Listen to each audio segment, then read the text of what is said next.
Hello hello hello, क्या हाल चाल। परिश्रम 2026 बैच में आप सभी माय डियर लल्लाल्स के क्या हाल चाल। स्वागत है स्वागत है स्वागत है, एक बार फिर से स्वागत है आप सभी का रे ऑप्टिक्स के फाइनली आखिरी लेक्चर के अंदर। ये लास्ट है, पक्का लास्ट है ना। इसके बाद फिर प्रैक्टिस सेशन आएगा, ठीक है। प्रैक्टिस सेशन क्या, प्रैक्टिस सेशंस आने चालू हो जाएंगे अब, ठीक है ना। तो बस इसके बाद हम लोग रे ऑप्टिक्स का प्रैक्टिस सेशन लेकर के आएंगे कल की क्लास में, ठीक है। ठीक है, तो आज का लेक्चर कोई बहुत लंबा नहीं रखेंगे क्योंकि बहुत छोटे छोटे से टॉपिक बचे हैं, है ना। तो जितनी जल्दी हो सके उतनी जल्दी मैं आपको फारिग करूंगा, ठीक है, बाय करूंगा, ठीक है ना। बेटा कोई एक दिन में कोई मिस यू नहीं होता यार, तुम ये हर बार की कहानी मत करो यार मिस यू वाली यार। ये झूठ झूठ झूठ मिस यू नहीं यार आशीष भाई, ये गलत चीज है यार। नहीं फहाज बेटा, नहीं नहीं नहीं नहीं नहीं नहीं, ये नहीं नहीं आर्यन, नहीं नहीं, कोई मिस यू नहीं, कोई मिस यू नहीं। चाओ चाओ चाओ, नमस्ते नमस्ते, गुड इवनिंग। अरुण बेटा कोई मिस यू नहीं, नहीं मेघा, नहीं आदित्य बेटा कोई मिस यू नहीं, नहीं कोई मिस यू नहीं धीरज। ये बार बार मिस यू वाली हरकतें मत करो। एक कल ही आया था मैं, फिर आया हूं, वो भी कंटिन्यू में आया हूं लेक्चर। कोई नया लेक्चर भी नहीं है आज, आज कोई नया लेक्चर भी नहीं है, आज कंटिन्यूएशन में हूं। देखो कल वाले टॉपिक ही लिखे हुए हैं यहाँ पे। मिसलेनियस टॉपिक हमने पूरे कर लिए थे, ऑप्टिकल इंस्ट्रूमेंट का पार्ट 2 बाकी है, ठीक है ना, पार्ट 2 बाकी है। अच्छा एक बात बताओ, सच्ची सच्ची बताना, एकदम किडनी पे हाथ रख के, ठीक है। एक हाथ किडनी पे रख लो, ठीक है, और दूसरा गर्दन के पीछे रख लो, ठीक है। और फिर मुझे बताओ टाइप कैसे करोगे, लेकिन हाँ बस फिर ऐसी ऐसी बताना पड़ेगा। एक किडनी पे रखो और एक गर्दन के पीछे रखो, और मुझे बताओ कि कल का लेक्चर कैसा था, कल का लेक्चर कैसा था, कल का लेक्चर कैसा था। ऑप्टिकल इंस्ट्रूमेंट का पार्ट 1 कैसा था। एक बच्चा कह रहा है are you best sir, are you best sir के आगे क्वेश्चन मार्क भी नहीं लगा रहा है वो, कि कई वो मुझसे पूछ रहा हो कि क्या आप ही सबसे बढ़िया हो। बेटा या तो इंग्लिश सीखनी पड़ेगी और अदरवाइज भी इंग्लिश ही सीखनी पड़ेगी बेटा, ठीक है ना। आप समझ रहे हो मतलब, क्योंकि आपकी जो सेंटेंस है वो सेंस नहीं बना रहा। बच्चा लिख रहा है are you best sir, best sir. अब मैं इससे क्या समझू, मतलब या तो वो ये लिखे यू आर बेस्ट सर, तो मैं कहूं हाँ भाई स्टेटमेंट दे रहा है। ये आर यू बेस्ट सर के आगे क्वेश्चन मार्क भी नहीं लगा रखा, मैं क्या समझू इस चीज से। बेटा पूछ रहा है कि बेस्ट हूं, या बता रहा है कि बेस्ट हूं, या मेरे से ये पूछना चाह रहा है कि सर बताइए ये इंग्लिश का एक सेंटेंस है, इसमें गलती क्या है ना। वो आता है ना फाइंडिंग द मिस्टेक, मुझसे शायद ये मिस्टेक निकलवाना चाह रहा है। वो प्लीज आप समझिए, समझिए क्या कहना चाह रहे हो, समझिए आप, ठीक है। अच्छा अच्छा ठीक है, आप में से जिन जिन बच्चों को, बहुत सारे बच्चे कह रहे हैं इजी था, बहुत सारे बच्चे कह रहे हैं कि आसान लगा, बहुत सारे बच्चे कह रहे हैं कि बन गया, मैं आपसे पूछना चाहता हूं कितनी बार लिखने के बाद, कितनी बार लिखने के बाद आपको क्लियर हुआ। और ये जानबूझ के लिखना, यहां पर जानबूझ के लिखना उन बच्चों के लिए जो लिखने के डिफिकल्ट था, उन बच्चों के लिए, उनको समझ में आएगा कि डिफिकल्टी क्या होती है, किसको कहते हैं डिफिकल्ट, और आसान और डिफिकल्ट के बीच में ये जो दूरी है ये कितनी है, कितनी बार लिखना पड़ता है कि कोई चीज आसान बन जाती है। कितनी बार लिखा, सच्ची सच्ची बताना, बिल्कुल किडनी पे हाथ रख के। 2 बार लिखा है मैक्सिमम बच्चों ने, कुछ ने 3 बार भी लिखा है, एक कह रहा है 5 बार लिखा मैंने, 6 बार लिखा है। ये तो ज्यादा हो गया, 2 बार, ज्यादा बच्चे 2 बार वाले हैं, ज्यादा बच्चे 2 बार वाले हैं। 3 बार और 2 बार सबसे ज्यादा दिख रहा है मुझको, 2 और 3 लिखने वाले सबसे ज्यादा लग रहे हैं, है ना 2 और 3 वाले सबसे ज्यादा हैं, ठीक है बेटा।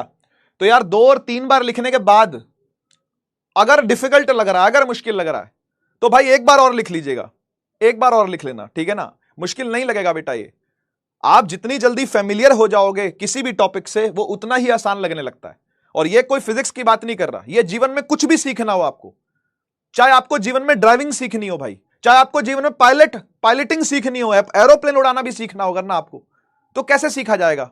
ऐसे तो बड़ा मुश्किल लगता है, मेरे को बड़ा मुश्किल लगता है यार। एरोप्लेन में बैठे होते तो फटी होती है बिल्कुल, कि भाई पता नहीं ये कैसे उड़ा रहा है, पता नहीं सही पहुंचा पाएगा नहीं पहुंचा पाएगा, पता नहीं लैंड कराएगा नहीं कराएगा, ठीक है ना भाई। लेकिन जिसको टेक्निकल चीजें पता होती है उसको पता है कि भाई ये ऐसे उड़ता है, ये इस काम आता है, वो उस काम आता है, ठीक है ना। तो कोई भी चीज सीखनी अगर होती है बेटा, और पहली पहली बार सीखी जाती है, तो टफ तो लगती है, मुश्किल तो लगती है, हर चीज, कोई भी चीज हो, ठीक है। तो इसीलिए कम से कम 2-3 बार लिख करके उसको फेमिलियर करिए, ठीक है। मैं गलत तो नहीं कह रहा कुछ, है ना। कुछ बच्चे कह रहे बिना लिखे हो गया, बिना लिखे बेटा अगर हो गया है ना, तो यकीन मानना 4 दिन बाद आप उसको लिख के देखिएगा, नहीं लिखा जाएगा आपसे। 4 दिन बाद लिख के देखना, बस 4 दिन रुक जाओ, ठीक है। संडे को बिना लिखे बिना बिना लिखे आप संडे को लिख करके देखना, आपसे नहीं लिखा जाएगा वो, इसलिए लिख के देखो बेटा, लिख के देखना सभी के लिए जरूरी है, सभी के लिए जरूरी है लिख करके देखना। जिन्होंने एक भी बार नहीं लिखा वो भी गड़बड़ कर रहे हैं भाई, है ना, जो ये बोल रहे हैं कि बिना एक भी बार लिखे आसान लगने लगा है हमको, लिख के देखना पड़ेगा आपको, ठीक है। हाँ, एक ही बार में आ सकता है, चलो एक ही बार में लिख करके मैं मान सकता हूं आ सकता है ना, जिनको एक ही बार में लिख करके आ गया भाई ठीक है, जीनियस माइंड हो गए। लेकिन कोई बोले कि भाई मैंने एक भी बार नहीं लिख के देखा, 0 बार में ही आ गया, तो आप 4 दिन बाद खुद की मेमोरी को टेस्ट कर लीजिएगा, मात्र 4 दिन का समय ले लो और अपनी मेमोरी को टेस्ट करके देखना, आपसे नहीं लिखा जाएगा, ठीक है। तो कम से कम ये 2 और 3 वाले जो हैं, है ना, इसी प्रकार से मेहनत करते रहे भाई, ठीक है। और जिनको 4 बार भी लिखना पड़ रहा है तो लिखें, इसमें कोई संकोच नहीं होना चाहिए, इसमें कोई शर्म नहीं होनी चाहिए आपको कि भाई 4 बार क्यों लिखना पड़ रहा है, क्या मैं इतना लुल्लू, ठीक है। तो नहीं भाई, लुल्ल नहीं है तू, तेरी अपनी स्पीड है सीखने की, कोई भी डफर नहीं होता। मैं देखता हूं कि बच्चों ने बहुत सारे ऐसे हताशा निराशा बड़े कमेंट कर रखे होते हैं कि क्या सर फिजिक्स मेरे लिए नहीं बनी, क्या साइंस लेकर के मैंने कोई गलती कर दी है, सर मेरे से केमिस्ट्री, फिजिकल केमिस्ट्री मेरे से नहीं होती, मेरे से मैथ्स नहीं होती, मेरे से बॉटनी नहीं होती, मेरे से फिजिक्स की डेरिवेशन नहीं होती, मेरे से फिजिक्स के न्यूमेरिकल नहीं होते, है ना, क्या मैं इतना बड़ा गधा हूं? तो गधा नहीं है बेटू, तेरी सीखने की अपनी स्पीड है बेटा, ठीक है, तेरी सीखने का अपना पेस होता है। और आप ये समझो कि सिखाने वाला एक है, सीखने वाले हजारों हैं, है ना, सिखाने वाला एक है, सीखने वाले हजारों हैं, टीचर एक है, स्टूडेंट्स थाउजेंड्स हैं। तो फिर टीचर को एक पेस मेंटेन करनी पड़ती है, वो उस पेस से नीचे नहीं चल सकता। वो 2 बार बता सकता है, 3 बार बता सकता है, लेकिन चौथी बार नहीं बताएगा वो, उसको आगे बढ़ना ही पड़ेगा, ठीक है ना। तो एक मीडियम पेस अपन लोग सब फॉलो करते हैं, मैं गलत तो नहीं कह रहा, ठीक है। तो तू गधा नहीं है भाई, तू डफर नहीं है भाई, तू स्टूपिड नहीं है, तू इडियट नहीं है ना, अपने आप को कोसना बंद करो, ठीक है ना। आप लुल नहीं है, आपकी बस खुद की सीखने की स्पीड है, कोई बात नहीं, कोई बात नहीं। आप बैकलॉग क्रिएट करवा लो, कोई टेंशन नहीं है, बाद में करना, रिकॉर्डेड देखो लेक्चर को, ठीक है। समझ गए मेरी बात, समझ गए। Maturity is when you realize chemistry is harder than physics. Not at all. Chemistry is not harder than physics भाई, केमिस्ट्री बहुत इजी है, केमिस्ट्री ज्यादा इजी है फिजिक्स से। हाँ, क्या बात कर रहे हो तुम यार, ये क्या बात कर रहे हो तुम, केमिस्ट्री ज्यादा इजी है फिजिक्स से। फिजिक्स आपको मुश्किल लगेगी, अभी घुसे नहीं हो इसका मतलब फिजिक्स में आप सही से, फिजिक्स में आपने सवाल सॉल्व करने नहीं चालू करे हैं अभी, आप करिए खुद से सेल्फ स्टडी करिए सवालों की। जो बच्चा ये सोचे कि भाई केमिस्ट्री उसको हार्ड लग रही है, इसका मतलब फिजिक्स में आप सवाल सॉल्व नहीं कर रहे हो। फिजिक्स में सवाल सॉल्व करा के आप एक बार देखो, खुद को जांचो, आप एक बार उसकी गहराई को नापो। अभी आपको सिर्फ एपरेंट डेप्थ दिख रही है, रियल डेप्थ ज्यादा नीचे है भाई फिजिक्स की। फिजिकल केमिस्ट्री टफ लग रही है, वो मैं समझ रहा हूं, वो तो बात हमारी हुई भी थी इस बारे में, ठीक है ना। तो फिजिकल केमिस्ट्री के लिए तो भाई आपको प्रैक्टिस ही करनी है, क्योंकि उसमें भी न्यूमेरिकल है ना, उसमें भी न्यूमेरिकल ही है भाई, ठीक है ना। चश्मा कहां से लिया तू ढूंढ नहीं पाएगा बेटा उस दुकान को।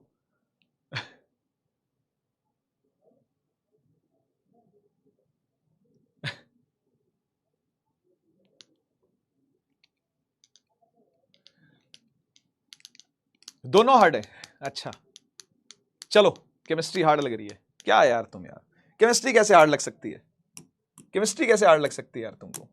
केमिस्ट्री सबसे पीसीएम में से सबसे इजी केमिस्ट्री है, उससे हार्ड जो है फिजिक्स है, उससे हार्ड मैथ्स है। और नहीं लग रही ना अगर आपको, तो फिर आप सवाल नहीं कर रहे हो अच्छे लेवल पे भाई, अच्छे लेवल के सवाल करो, ठीक है, ताकि आपको सच में महत्व पता चले मैथ्स जैसे सब्जेक्ट का और फिजिक्स जैसे सब्जेक्ट का। हम लोग आरडी करते थे, पता नहीं आप लोग आरडी करते हो, अब आपके में कल्चर है या नहीं आरडी शर्मा करने का, हम तो आरडी शर्मा करते थे भाई बहुत, और हर क्वेश्चन पे टकता था भाई, हर क्वेश्चन पे रोना निकलता था, रोना निकलता था मैथ्स करके, सही बता रहा हूं, हर क्वेश्चन पे ये टक रहे हैं भाई, ऐसे सवाल हैं। और जेई के लिए मतलब उस टाइम पे AEEE होता था, IIT जेई AEEE ये 2 थे उस टाइम पे। आरडी ऑब्जेक्टिव करते थे हम, एक इतनी मोटी बुक आती थी आरडी ऑब्जेक्टिव की, उसका नाम आरडी ऑब्जेक्टिव ही था, आरडी शर्मा जी की लिखी हुई थी, और ऑब्जेक्टिव के सवाल उसके अंदर ज्यादा थे, सब्जेक्टिव सवाल नहीं थे, ऑब्जेक्टिव सवाल ज्यादा थे, वो लगाते थे। उसके तो हिला के दिखा दो सवाल, इतने मुश्किल सवाल थे भाई, हिलते ही नहीं थे। आजकल तो सिंगेज वगैरह आ गई है, उस टाइम पे हमारे टाइम पे सिंगेज वगैरह का कोई नामो निशान नहीं था, ये सिंगेज वगैरह तो सब बाद में आई है, ये आई है 2015-16 के आसपास, ठीक है, तब तो कॉलेज से पास आउट हो चुका था मैं, तब ये सिंगेज का नाम थोड़ा सा सुनने में आया, पब्लिकेशन का, सिंगेज पब्लिकेशन, जिसका आपने सुना ही होगा, IIT जेई के बच्चे सिंगेज करते हैं बहुत। तो वो हम लोग आरडी ऑब्जेक्टिव किया करते थे, आरडी ऑब्जेक्टिव करते थे मैथ्स के लिए, अच्छे लेवल के सवाल। डीसी पांडे करते थे, डीसी पांडे फिजिक्स के लिए अच्छे लेवल के सवाल। और मैंने तो डीसी पांडे केमिस्ट्री के लिए भी करी थी, मतलब उसकी सेम पब्लिकेशन की केमिस्ट्री की बुक थी, डीसी पांडे ने नहीं लिखी थी लेकिन केमिस्ट्री की बुक थी उसी सेम पब्लिकेशन की, पब्लिकेशन में भूल गया कौन सा था। और प्रदीप करी थी, प्रदीप तो आपने सुनी होगी केमिस्ट्री के लिए, तो केमिस्ट्री के लिए प्रदीप लगाता था मैं, खूब प्रैक्टिस करी है प्रदीप से, ठीक है। और डीसी पांडे फिजिक्स के लिए और आरडी ऑब्जेक्टिव मैथ्स के लिए ये करता था मैं। थ्योरी देखनी हो तो एस एल अरोड़ा, वो मैंने आपको भी रेकमेंड करी है, बोर्ड के लिए एस एल अरोड़ा काफी है, उसके लिए आपको ये डीसी पांडे और आरडी ऑब्जेक्टिव ये सब लेने की जरूरत नहीं है, ठीक है ना। बोर्ड के लिए तो एस एल अरोड़ा काफी है, तो एस एल अरोड़ा से मैंने तो बहुत तगड़ी प्रिपरेशन करी थी। बाकी आप कोचिंग में जाते थे तो वहां के नोट्स हमारे लिए गीता बाइबल कुरान सब वही थे, ठीक है ना। चलिए शुरू करते हैं भाई, ऑप्टिकल इंस्ट्रूमेंट का पार्ट 2, ठीक है। पिछली क्लास में हम लोगों ने विजुअल एंगल के बारे में सीखा था, सिंपल माइक्रोस्कोप किया, कंपाउंड माइक्रोस्कोप किया, और मैंने एक सवाल आपको होमवर्क में दिया था, ठीक है। एक सवाल मैंने आपको होमवर्क में दिया था ये वाला, ठीक है, कंपाउंड माइक्रोस्कोप का फॉर्मूला लगाने वाला सवाल था ये, ठीक है, अगर आपको ध्यान हो तो, ठीक। तो एक बार पढ़ता हूं मैं आपके सामने सवाल क्या है, फिर उसके बाद आप भी ट्राई करना, मैं भी ट्राई करता हूं, ठीक है। क्योंकि मैं कभी भी सवाल करके नहीं आता, ये मैंने आपको पहले बताया हुआ है ना, सवाल मैं कभी करके नहीं आता, मैं सवाल देखता हूं कैसा है, बस उसके बाद उसको डाल देता हूं अपने पीपीटी में, ठीक है ना। मैं पहले से सॉल्व करके नहीं आता, आपके सामने लाइव सॉल्व करता हूं, हमेशा ऐसा ही है मेरा case. A compound microscope has an objective of focal length दी हुई है 1 सेंटीमीटर। अच्छा, ऑब्जेक्टिव की फोकल लेंथ दी हुई है 1 सेंटीमीटर, ऑब्जेक्टिव की फोकल लेंथ 1 सेंटीमीटर, आईपीस की फोकल लेंथ दी हुई है 2.5 सेंटीमीटर, ये आईपीस की है 2.5 centimetre. An object has to be placed at a distance of 1.2 centimetre away from the objective, find the angular magnification. अच्छा जी, and the length of the microscope tube, आपको length of the tube भी निकालनी है, देखो L भी निकालना है आपको, है ना, आपको एल भी फाइंड करना है, ठीक है, एल भी फाइंड करना है, और एंगुलर मैग्निफिकेशन निकालनी है। एंगुलर मैग्निफिकेशन और कुछ नहीं बेटा, मैग्नीफाइंग पावर ही होती है, मैग्नीफाइंग पावर ही है ये एंगुलर मैग्निफिकेशन। एंगुलर मैग्निफिकेशन का मतलब क्या कि एंगल कितना सबटेंड कर रही है, एंगल के हिसाब से कितना मैग्नीफाइड है ना, तो ये एंगुलर मैग्निफिकेशन को ही मैग्नीफाइंग पावर बोलते हैं, ठीक है ना। तो एक तो आपसे मैग्नीफाइंग पावर पूछा हुआ है, और आपसे लेंथ ऑफ द ट्यूब पूछा हुआ है कि माइक्रोस्कोप की जो ट्यूब है उसकी लेंथ क्या है, ये पूछा हुआ है आपसे, ठीक है। तो एक बार गिवन लिख लेते हैं, गिवन है भाई, एफओ दिया हुआ आपको 1 सेंटीमीटर, एफ ई दिया हुआ आपको 2.5 सेंटीमीटर, ठीक है, और ऑब्जेक्ट को जहां पे प्लेस किया जाएगा,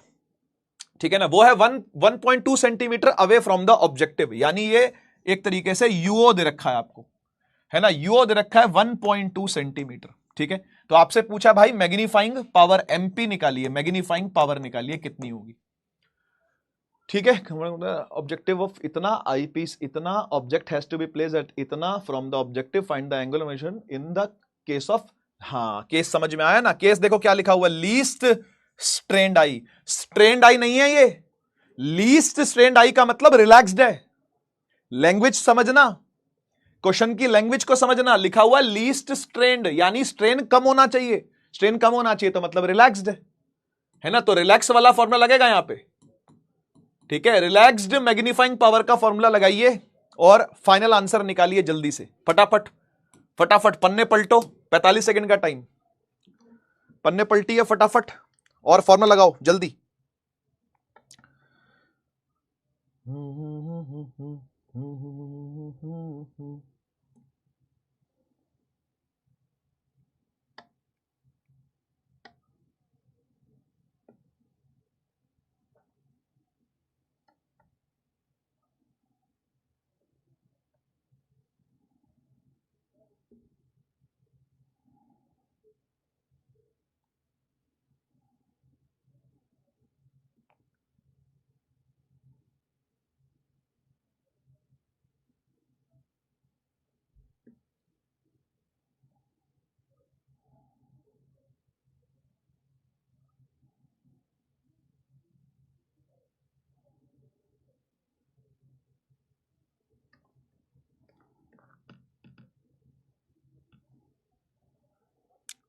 हाँ भाई, पकड़ पा रहे हो, पकड़ पा रहे हैं आप कि क्या लगेगा?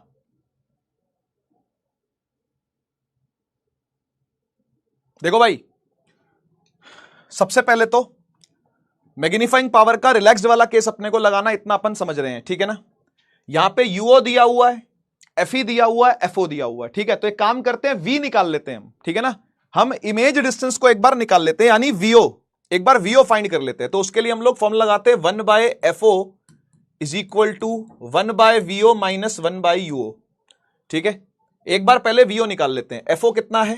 फोकल लेंथ है सर जी 1, वीओ अपने को नहीं पता, और यूओ जो है वो माइनस का 1.2, क्योंकि ऑब्जेक्ट तो उस तरफ रखोगे लेंस के, ऑब्जेक्ट तो लेफ्ट साइड पर रहेगा, तो ये माइनस का 1.2 आ गया, ठीक है जी। तो ये प्लस हो गया 1/VO, ये प्लस हो गया, उधर जाके फिर माइनस हो जाएगा, तो 1/1/1.2 ऐसे आएगा। ये आप समझ पा रहे हो?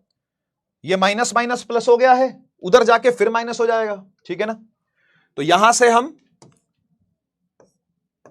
कैलकुलेट कर लेते हैं इसको, ठीक है ना। ये कितना आएगा भाई? 2 5 जा 2 6 जा, ठीक है ना। और फिर 6 माइनस 5 1 हो गया, तो 1/6 इज इक्वल टू 1/VO, ठीक है जी। तो VO आ गया 6, ठीक है जी, VO आ गया 6। अब एक बार भाई अगर VO 6 ले आए हो, ठीक है ना, तो फॉर्मूला लगा दो मैग्नीफाइंग पावर का। मैग्नीफाइंग पावर का फॉर्मूला क्या है?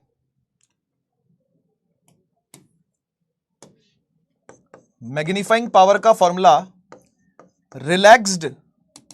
रिलैक्स्ड वाले केस में क्या था?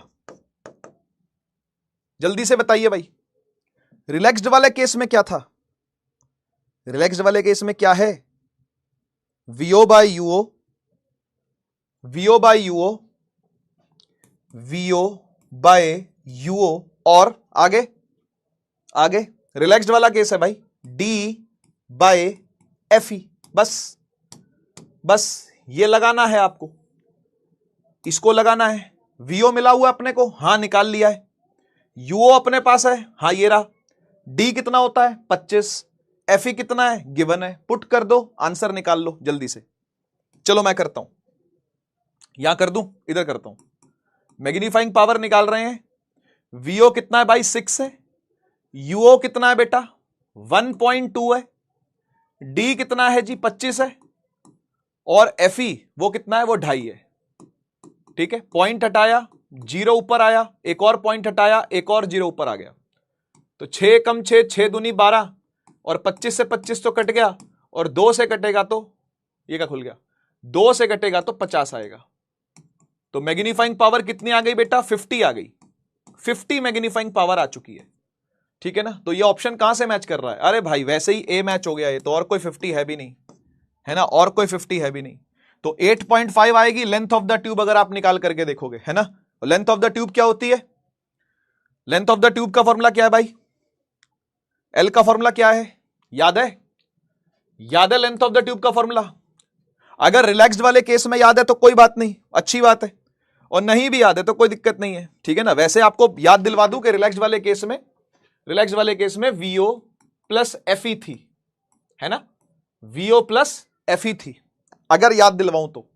बाकी आपने पन्ने पलट के देख ही लिया होगा, कल हमने ये फॉर्मूले सारे करे थे। तो VO बेटा 6 आया हुआ है अपने पास, हां सर आया हुआ है। और FE कितना है? FE 2.5 है। पुट कर दो जी, पुट कर दो। कितना आ गया? 8.5 आ गया, आना भी चाहिए।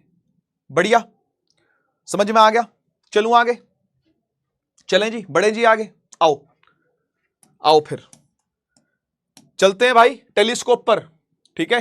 टेलीस्कोप, 2 टाइप के टेलीस्कोप आपके सिलेबस में है, एक एस्ट्रोनॉमिकल टेलीस्कोप, दूसरा रिफ्लेक्टिंग टाइप टेलीस्कोप, ठीक है। उसकी सिर्फ फोटो है, इसकी डेरिवेशन भी है ना। और मैं आपको बता दूं, ये बहुत इंपॉर्टेंट है भाई, बहुत इंपॉर्टेंट है। 2 स्टार लगा रहा हूं जानबूझ करके, क्योंकि बहुत जरूरी है ये। एस्ट्रोनॉमिकल टेलीस्कोप पढ़ करके ही जाना है आपने, और जब जब रिवीजन करोगे तब तब रिवाइज भी करके जाना है आपने। इसको मिस मत करिएगा एक भी बार, ठीक है, ठीक है। एस्ट्रोनॉमिकल टेलीस्कोप की पूरी कच्चा चिट्ठा पूछ लिया जाता है 5 नंबर में, कई बार बोर्ड में आया हुआ है, तो ये छोड़ना नहीं है आपको। नीट दे रहे हो तो नीट में आपको सवाल एस्ट्रोनॉमिकल टेलीस्कोप पे देखने को मिल जाते हैं, जेई में मिल जाते हैं, ठीक है। सीयूईटी में एक ही बार दिखा है, क्योंकि सीयूईटी ज्यादा पुराना एग्जाम नहीं है, ठीक है ना, एनडीए में नहीं आता ये सब, ठीक है। तो एनडीए वाले टेंशन ना ले, ठीक है जी। तो एस्ट्रोनॉमिकल टेलीस्कोप की बात शुरू करते हैं। और डेरिवेशन भी इंपॉर्टेंट है, वो आप समझ गए, ठीक है ना। दो दो स्टार लगाए, इसका मतलब जरूरी है करना आपको, ठीक है। आइए फिर एस्ट्रोनॉमिकल टेलीस्कोप की बात करते हैं। ये कंपाउंड माइक्रोस्कोप से थोड़ा उल्टा है। कैसे उल्टा है मैं आपको याद दिलाता हूं। देखो कंपाउंड माइक्रोस्कोप में क्या था कि ये जो आगे वाला लेंस था ये छोटे अपर्चर का था, याद है, इसका अपर्चर छोटा था, और इस वाले लेंस का अपर्चर क्या था, बड़ा था, है ना। और आंख हमारी यहां पर होती है, ये आईपीस होता है, इसको आईपीस बोलते हैं ना भाई, है ना। और ये बोलते हैं ऑब्जेक्टिव लेंस। जो ऑब्जेक्ट के पास होता है उसका नाम ऑब्जेक्टिव लेंस है, जो आंख के पास है उसका नाम आईपीस है। ये बातें मैंने आपको कल बताई दी थी, थोड़ा थोड़ा रिवाइज भी कर लो, ठीक है ना। यहां पर उल्टा है। उल्टा क्या है सर? उल्टा यह है कि ऑब्जेक्टिव लेंस लेते हैं बड़ा और आईपीस लेते हैं छोटा। आप कभी भी चेक कर लेना, कोई भी टेलीस्कोप की शक्ल, किसी भी टेलीस्कोप की शक्ल आप चेक कर लेना, उसका आगे वाला जो लेंस होता है वो बड़ा होता है। आप एक चीज सर्च करना, हबल टेलीस्कोप, मेरे कहने पर गूगल पे सर्च करिएगा हबल टेलीस्कोप, और एक बार इसकी एक्चुअल फोटो देखना आप हैरान रह जाओगे देख करके। छत जितना बड़ा है, छत जितना, एक डोम है, डोम, वो डोम खुलता है, उसमें से टेलीस्कोप का लेंस निकलता है इतना बड़ा, और छत जितना बड़ा है। जो छत होती है ना, डोम की छत, गुंबद की छत जितना चौड़ा है ये। तो ऑब्जेक्टिव का अपर्चर बहुत ज्यादा रखना पड़ता है। आप सोचोगे ऐसा क्यों, इसके पीछे क्या कारण है? अच्छा, ये भी सवाल बनते हैं 1 मार्कर। अभी मैं सवाल जब करवाऊंगा इसके तो आपको सवाल भी दिखेंगे। ऐसा पूछते हैं, बताओ ऑब्जेक्टिव लेंस का अपर्चर ज्यादा क्यों, बताओ आई पीस का अपर्चर कम क्यों। ये सब सवाल बनते हैं, इसकी फोकल लेंथ ज्यादा क्यों, उसकी फोकल लेंथ कम क्यों, ये ऐसा क्यों, वो वैसा क्यों। इस पर 1 मार्कर सवाल बनते हैं। तो ये सब सवाल मैं आपको करवाऊंगा, टेंशन ना लें आप। जब प्रैक्टिस सेशन लेके आऊंगा तो ये सब सवाल भी आएंगे। अभी इसके भी कुछ सवाल है, वो तो करेंगे, लेकिन प्रैक्टिस सेशन में भी ऐसे सवाल मैं लेकर के आऊंगा। आप सबर करें बस, ठीक है ना। थोड़ा सा सबर करने की जरूरत है आपको। हर तरीके के सवाल करवाने वाला हूं मैं, हर तरीके की प्रैक्टिस होने वाली है, ठीक है। थोड़ा सबर करें बस आप, ठीक है। तो समझ गए बात को। हम यहां पर बड़ा अपर्चर रखते हैं, बड़ा लेंस रखते हैं, पर कारण क्या है, क्यों बड़ा लेंस रखते हैं? देखो, बड़ा लेंस इसलिए रखते हैं क्योंकि जिस ऑब्जेक्ट को हम देखना चाहते हैं ना, वो हमसे कई करोड़ किलोमीटर दूर है, इंफिनिटी पे है वो। भाई चांद देखना चाह रहे हो, चंदा मामा कहां है? इंफिनिटी पे, बहुत दूर, कई करोड़ किलोमीटर दूर है। सूरज देखना चाहते हो, कई करोड़ किलोमीटर दूर है। सितारा देखना चाहते हो, कई करोड़ किलोमीटर दूर है। क्या बात समझ रहे हो? तो ये बहुत दूर दूर के ऑब्जेक्ट है भाई, इंफिनिटी पर बैठे हैं ये। मेरी बात समझ रहे हो? ये इंफिनिटी पर बैठे हैं, तो ये अपनी लाइट जितनी ज्यादा भेज पाए और हम जितनी ज्यादा पकड़ पाए उतना हमारे लिए अच्छा है। इसलिए इसका अपर्चर क्या रखा जाता है, बड़ा, ताकि ज्यादा ज्यादा लाइट ये कैप्चर कर पाए। भाई बड़ा अपर्चर होने से क्या होगा, ज्यादा लाइट कैप्चर कर पाएगा, समझ गए ना। मैक्सिमम लाइट जो हो सकती है वो ये कैप्चर कर पाएगा। इसलिए ऑब्जेक्टिव लेंस जो है बड़ा बनाया जाता है, और आईपीस को उसके मुकाबले छोटा ही रखना पड़ता है। आईपीस बड़ा रख के कोई फायदा नहीं है। आंख के साइज से थोड़ा सा भी बड़ा आईपीस हो तो काम चल जाता है, ठीक है ना। तो ऑब्जेक्टिव क्यों बड़ा, वो समझ में आ गया। ज्यादा लाइट कैप्चर कर सके, ताकि चांद दिखे तो साफ दिखे, सितारे देखने हो तो साफ दिखें, दूसरे प्लेनेट देखने तो साफ साफ दिखें अपने को। ज्यादा लाइट पकड़ी जाएगी तो ज्यादा अच्छा दिखेगा, इंटेंसिटी ज्यादा होती है, ठीक है ना। तो इसलिए अपर्चर बड़ा लिया जाता है, समझ में आ गया होगा, ठीक है।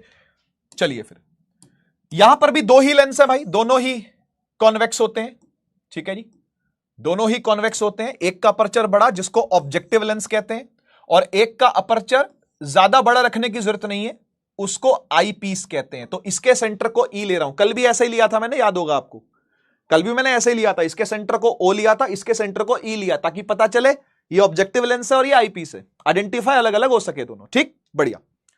अब यहां पर एफओ होगा तो इसके इधर भी कहीं एफओ होगा। बात तो सही है सर, बात तो सही है ना।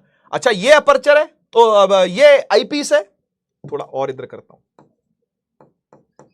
ये आईपीस है ना। तो इसका भी फोकस होगा, इसके पास भी फोकल लेंथ होगी, है ना। तो इसका भी एफ होगा, एफई, उसे क्या बोलेंगे, एफई, ठीक है ना। तो मैं आपको बता दूं कि इसका जो एफई होता है ना, वो थोड़ा सा ज्यादा होता है, वो थोड़ा ज्यादा। मैं ऐसे बनाता हूं इसको, देखो, एफओ को थोड़ा सा पीछे खिसकाते हैं, है ना, क्योंकि ऐसे लाइट आएगी, ऐसे बनाएंगे तो थोड़ा सा इधर बनाते हैं आईपीस को। चलो मान लो यहां है आईपीस, ठीक है, इधर आईपीस मान लेते हैं, और मतलब एफई मान लेते हैं। इधर भी क्या होगा, एफई होगा, बढ़िया है, कोई टेंशन नहीं, ठीक। और आगे सुनो, अब आगे सुनो। अब लाइट कहां से आ रही है? इन्फिनिटी से, बहुत दूर। और बहुत दूर से जब लाइट आती है तो पैरेलल आती है, याद करो। बहुत दूर से जब लाइट आती है तो बेटा कैसी आती है? पैरेलल आती है। तो ये पैरेलल आ रही है, ये पैरेलल आ रही है, ठीक है जी। आने दे, आने दे इसको, आ गई, ठीक है ना। और आपको पता है ओ से पास करेगी तो बिल्कुल सीधी पास करेगी, यस और नो, यस और नो। ओ से पास करेगी, बिल्कुल सीधी पास करेगी, ठीक है ना। तो इसका एक और पैरेलल वर्जन बना लेते हैं, क्योंकि एक सिंगल लाइट ना माने, थोड़ी ज्यादा लाइटें मान लेते हैं ना। तो इमेजिन करो कि थोड़ी और लाइटें भी आ रही हैं ऐसे। अच्छा, ये तो इस तरह से नहीं आएगी, सॉरी सॉरी सॉरी, ये ऐसे नहीं आएगी, ये इसको ऐसे लाना पड़ेगा। अरे भाई साहब, कहां खिसक गया ये? ऐसे आएगी, ठीक है, और मुड़ जाएगी, ठीक बात। ऐसे आएगी, ठीक, और मुड़ जाएगी। अच्छा एक बात बताओ, एक बात बताओ, जब भी कभी पैरेलल लाइट आती है और कॉन्वेक्स लेंस पर पड़ती है तो कहां मिलती है? तो आप सभी का जवाब होगा फोकस पर। आप सभी का जवाब होगा कहां मिलेगी? कहां मिलेगी जी? फोकस पर मिलेगी सर, सही बात है ना। और किसके फोकस पर? ऑब्जेक्टिव के फोकस पर, यानी एफओ पर। मैं गलत तो नहीं कह रहा कुछ भी, है ना भाई, मैं कुछ भी गलत तो नहीं कह रहा। कहां मिलेगी ये मिलेगी एफओ पर, एफओ, ये रहा, एफओ पर मिलेगी, ठीक बात है, बढ़िया। अब मेरी बात को सुनना ध्यान से। एफओ पर आपकी इमेज आकर के बन गई उस चांद की, चंदा मामा की इमेज। चंदा मामा की इमेज इस बड़े वाले लेंस ने कहां बना दी? एफओ पर बना दी। अब नेक्स्ट क्या होगा? नेक्स्ट इस वाले लेंस की मदद से हम इस इमेज रूपी ऑब्जेक्ट की फिर से इमेज बनाएंगे, है कि नहीं? यही होता ना। तो हम इसे एडजस्ट करते हैं इस तरीके से, सुनिएगा, हम इसे एडजस्ट करते हैं इस तरीके से कि ये इसके फोकस के अंदर आ जाए, ये इसके फोकस के कैसे आ जाए? अंदर आ जाए। तो मैं इसको अंदर लेता हूं जरा, ये ई, ठीक है ना। और ये जो, सुनिएगा सुनिएगा, ये जो इमेज बनी है ये ऑब्जेक्ट का काम करे इसके लिए, है ना। ये जो इमेज बनी है ऑब्जेक्ट का काम करे इसके लिए, यानी ये कहीं ऐसे करके एफई में होना चाहिए। समझ रहे हो बात को? ओ और एफई के बीच में सिक्स्थ केस, छठा case, VVIP case convex lens का, जो कल भी बनाया था हमने, जो माइक्रोस्कोप वाला काम था, याद करो, सिंपल माइक्रोस्कोप वाला। ओ और एफई के बीच में ऑब्जेक्ट आ जाए तो फिर क्या होता है? फिर क्या होता है जी? फिर क्या होता है मालिक? फिर क्या होता है मालिक? फिर ये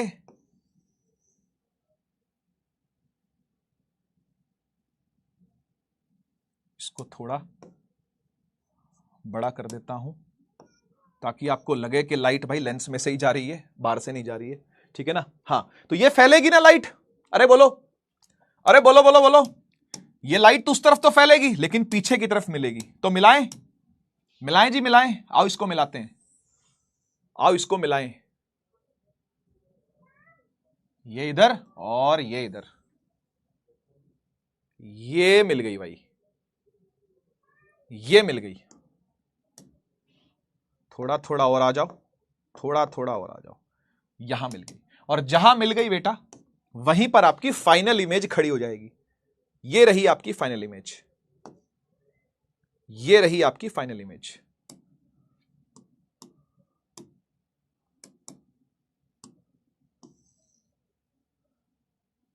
क्लियर बात? क्लियर बात? आप आंख लगा के यहां से देखोगे, ये आपकी आंख है, आप आंख लगा के यहां से देखोगे, आपको वहां पर इमेज मिलेगी।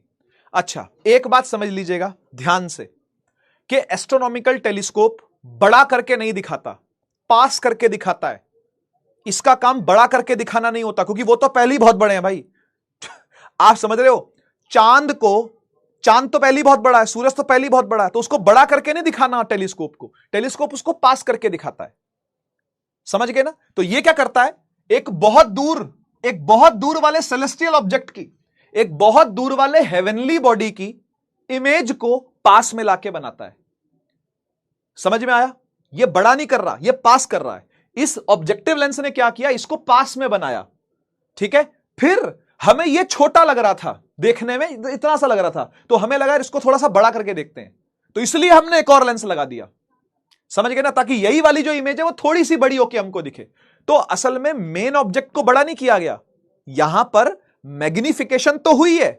मैं ये मना नहीं कर रहा कि मैग्नीफाइंग पावर नाम की कोई चीज यहां पर नहीं है, मैं ऐसा नहीं बोल रहा बिल्कुल भी। मैग्नीफाइंग पावर नाम की चीज यहां पर है, लेकिन मैग्नीफाई वो ऑब्जेक्ट नहीं किया गया जो, क्योंकि उसको क्या मैग्नीफाई करोगे, वो पहली बहुत बड़ा है भाई, समझ गए ना। तो उसकी एक इमेज बना ली छोटी सी, उस चंदा मामा की एक छोटी सी इमेज बना ली, इस इमेज को फिर फर्दर क्या कर दिया, मैग्नीफाई कर दिया। समझ में आया क्या हो रहा है? क्या मैं लॉजिकल बात कर रहा हूं कि नहीं? अरे वो चांद पहले से ही बहुत बड़ा, उसको क्या मैग्नीफाई करेगा भाई तू? चांद पहले ही इतना बड़ा है, और क्या मैग्नीफाई होगा वो?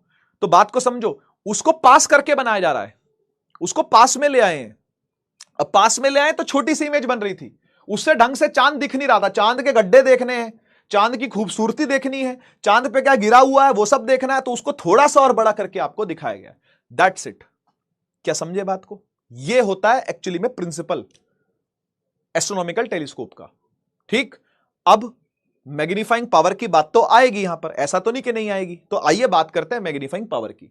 ठीक है, ये हबल टेलीस्कोप नाम की चीज हटा देता हूं यहां से, इसको आप अपने पास लिख लें, है ना, और फिर गूगल पे सर्च करके एक बार देख लें। ठीक है, चलिए, सबसे पहला काम है अनएडेड आई की, यानी नेकेड आई की हेल्प से चांद को देखना, है ना। नेकेड आई की हेल्प से किसको देखना? चांद को देखना। तो आपने चश्मा वश्मा उतार दिया, सब एकदम टेलीस्कोप वेलीस्कोप माइक्रोस्कोप कुछ नहीं है, आप बस चांद को देख रहे हो ऐसे, तो आपकी आंख पर जो एंगल सबटेंड हो रहा है वो होगा अल्फा। याद करो, याद करो, वो होगा अल्फा, है ना, वो अल्फा होगा ना भाई। ठीक बात है, सही है।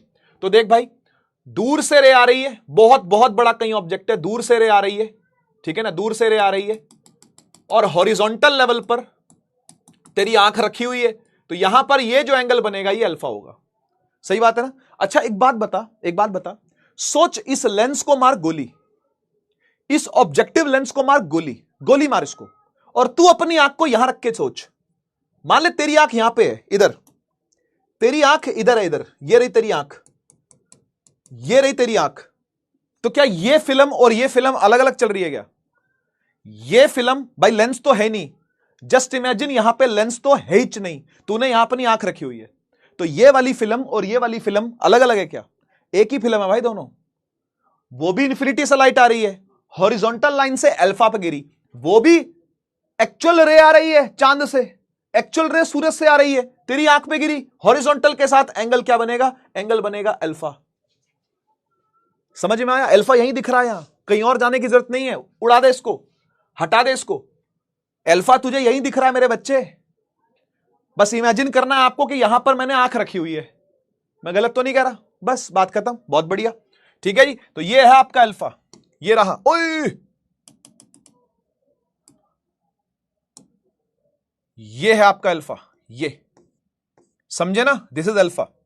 और वर्टिकली अपोजिट देखें तो ये भी अल्फा ही होगा, ये सही बोल रहा हूं, ये देख वर्टिकली अपोजिट एंगल है तो ये भी अल्फा होगा, गलत तो नहीं, गलत तो नहीं बोली कोई बात, है ना, ये भी अल्फा होगा। ठीक बात। अच्छा, तेरी आंख पर, ये अब आंख पे आ जाओ, अब इसकी बात खत्म हो गई, अल्फा खत्म, अल्फा की छुट्टी, उड़ाओ इसको, उड़ाओ इसको, अल्फा की छुट्टी। अब बीटा पर आते हैं। बीटा कौन सा एंगल होता है? बीटा वो होता है जो फाइनल इमेज हमारी आंख पे बनाती है, याद कर, फाइनल इमेज ये रही, और उसी का सेम एंगल ये भी कैरी कर रहा है ना। तो असल में ये वाला जो एंगल है वो हमारी आंख पर बन रहा है बीटा, और इसका वर्टिकली अपोजिट जो है वो ये है बीटा। भाई अल्फा बीटा दोनों अंदर ही आ गए, कहीं और जाने की जरूरत नहीं है, अल्फा को ढूंढने कहीं और निकलने की जरूरत नहीं है, बीटा को ढूंढने कहीं और निकलने की जरूरत नहीं है। बीटा वो एंगल जो आंख पे बना with the help of instrument, alpha वो एंगल जो आंख पे बनता है विदाउट इंस्ट्रूमेंट, दोनों अंदर ही आ गए। ये भी वर्टिकली अपोजिट कर लिया, ये भी वर्टिकली अपोजिट। कोई दिक्कत हो तो बताओ, हजम करो, कोई दिक्कत हो तो बताओ, हजम करो, कोई दिक्कत हो तो बताओ, नहीं तो हजम करो। हो पा रही है हजम बात? मेरे हिसाब से हो रही होगी। ठीक, चलिए कुछ नोटेशन ले लेते हैं, कुछ काम की बातें ले लेते हैं। देखो भाई, इसको ए डैश, इसको बी डैश, सिमिलरली इसको ए डबल डैश, इसको बी डबल डैश, और ए भी असल में हमारा वो ऑब्जेक्ट है जो कभी दिखेगा ही नहीं हमको, क्योंकि वो बहुत दूर है यार, उससे सिर्फ लाइट ही लाइट आएगी। तो ए बी दिखाने की जरूरत नहीं है, ए डैश बी डैश दिखाओ जो पहली इमेज है, और A double dash B double dash दिखाओ जो कि दूसरी इमेज है, फाइनल इमेज है जो। क्लियर बात? और कुछ नहीं है इसके अंदर ऐसा दिखाने वाला। आगे बढ़ते हैं, फिर हम लोग मुद्दे पर आते हैं। सबसे पहले बात करते हैं tan अल्फा की। इन ट्राइंगल, अंग्रेजी लिखनी तो बहुत जरूरी हो जाती है भाई, है ना। तो इन ट्राइंगल, कौन सा ट्राइंगल भाई? देख जरा, ये वाला ट्राइंगल, ये वाला, ओ ए डैश बी डैश, ओ ए डैश बी डैश, ध्यान से देखियो, ओ ए डैश बी डैश। इस ट्राइंगल में tan अल्फा लिखिए, tan अल्फा लिखिए, लिखिए tan अल्फा भाई, आ जाओ आ जाओ, चलो ये ट्राइंगल है भाई साहब, tan अल्फा लिखो sir, P by B, P by B यानी ए डैश बी डैश, तो P हो गया, ए डैश बी डैश तो P हो गया, और बेस क्या होगा जी? बेस क्या होगा जी? बेस होगा ओ बी डैश, हाँ या ना बोल दो यार, ओ बी डैश। कोई दिक्कत नहीं सर, कोई दिक्कत नहीं। एंगल को वेरी स्मॉल अप्रोक्सीमेशन वाला कर दो काम, इसको सिर्फ अल्फा ले लो, कई बार कर चुका हूं, आपको अंग्रेजी खुद लिखनी है, अब कई बार लिख के दिखा दिया मैंने। अच्छा ये बताइए ए डैश बी डैश क्या है? What is A dash B dash? Sir A dash B dash जो है ना, वो इमेज की हाइट है। क्या है सर? इमेज की हाइट है। हाँ सही बोल रहा है बेटा, डर क्यों रहा है? सही बोल रहा है, डर मत, खुल के बोल। क्या है ये ए डैश बी डैश? इमेज की हाइट, यस, एच आई है, हाइट ऑफ इमेज, सही बात है। ओबी डैश क्या है? ओबी डैश, ओबी डैश क्या है? देख जरा चेक कर, ओ से लेके बी डैश तक, ये कौन है? बोल दे, ओ से लेके बी डैश तक यानी ओ से लेके एफओ तक, FO focal length of objective lens, ये डिस्टेंस कितना है? बोल बोल भाई बोल, ये डिस्टेंस बता कितना है, ये डिस्टेंस बता कितना है, ये ओ से लेके एफओ तक, ये डिस्टेंस कितना है? सर ये एफओ है, ये फोकल लेंथ ऑफ ऑब्जेक्टिव है, यस और no? Focal length of objective है भाई ये, है ना। तो बस वहां पे एच आई बाय एफओ लिख दिया, ये आपका अल्फा आ गया। कर दो डब्बा बंद, मैग्नीफाइंग पावर की तरफ जा रहे हैं, एक कदम मैग्नीफाइंग पावर की तरफ बढ़ रहे हैं। चलिए चलिए एक और ट्रायंगल देखें बीटा के लिए। इन ट्रायंगल कौन सा? इस बार A dash B dash E, है ना, A dash B dash E, आ जाओ, A dash B dash E. Tan beta कौन है टैन बीटा? आजा देख, ये देख, P बाय बी करने का, हाँ सर सही कह रहे हो, P बाय बी करने का। तो P क्या है? ए डैश बी डैश है, A dash B dash divide by E B dash, हाँ सर ये है ई बी डैश, बहुत बढ़िया। स्मॉल एंगल अप्रोक्सीमेशन से इसको सिर्फ बीटा रहने दो। ए डैश बी डैश कौन है बेटा? एच आई है, एच आई डिवाइड बाय, हाँ जी, H I divide by E B dash. Who is E B dash? What is E B dash? देख ई से लेके बी डैश कौन है? ई से लेके बी डैश मैं बताता हूं कौन है, मैं बताता हूं बेटा। देख ये एक ऑब्जेक्ट है इस लेंस के लिए, ये वैसे तो इमेज है इस लेंस के लिए, लेकिन इसके लिए ये ऑब्जेक्ट है ना, इस लेंस के लिए ये ऑब्जेक्ट है। तो ये हुआ ऑब्जेक्ट डिस्टेंस यूओ नहीं सॉरी यूई, ये यूई है, यूई समझ गए ना, यूई। ई समझ गए? ई कौन? ई कौन? आई पीस का ऑब्जेक्ट डिस्टेंस है, आई पीस के लिए ऑब्जेक्ट है भाई, ये समझ बात को।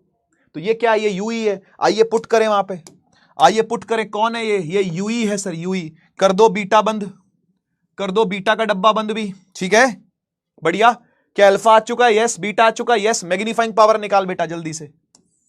हो पोल चल रहा है, मेरे को पता भी नहीं पोल चल रहा है, अबे यार मैंने ध्यान नहीं दिया। चलो कोई नहीं यार।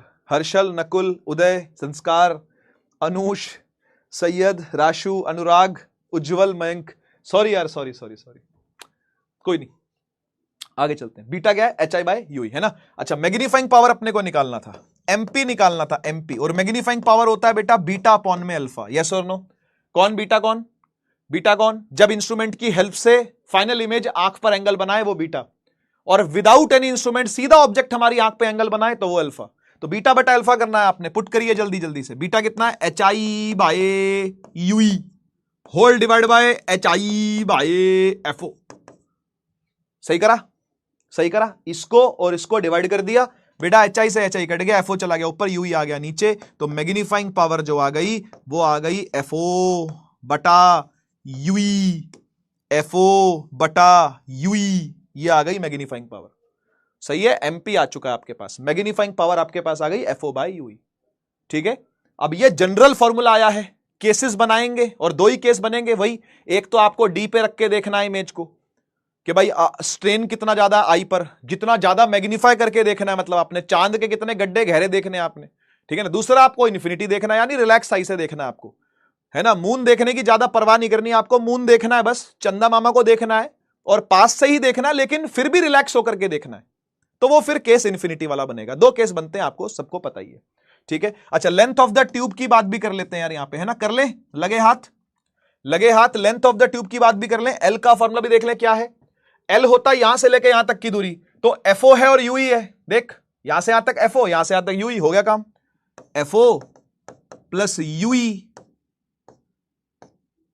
मॉड लगा दिया करो, तभी सेंस बनती है इसकी, है ना। बच्चा पूछता है मॉड क्यों लगा रहे हैं सर, बेटा वो माइनस में आ गया अगर तो कम कर देगा लेंथ को, मतलब आप समझ रहे हो ना, ये कट जाएगा और लेंथ फिर छोटी हो जाएगी, लेकिन लेंथ छोटी होगी नहीं।